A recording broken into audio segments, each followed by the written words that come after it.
If I could talk to New Zealanders back home and tell them about what we're doing here, I think I'd want them to know that what we're doing here is important.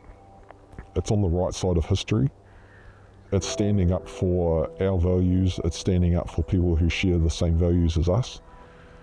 You know, like in the first half of the 21st century, we've seen, or even the 20th century, we've seen conflicts that are potentially a bit morally ambiguous.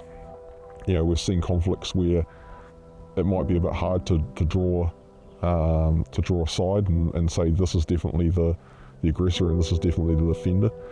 But what we're seeing in Ukraine is it's pretty clear cut. We're seeing an aggressor who is illegally invaded their neighbour, a neighbour that just wants to exist.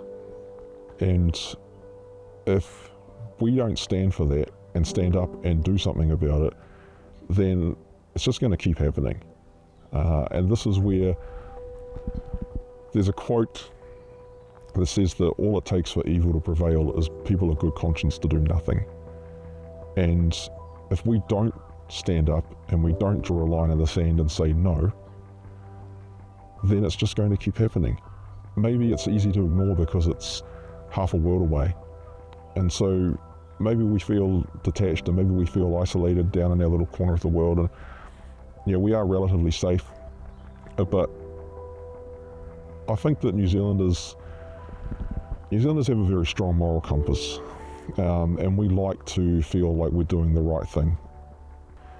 And I know that there's, in any kind of conflict, there's always different shades, but I can tell you with no shadow of doubt from what I have seen here that we are 100% on the right side of history here.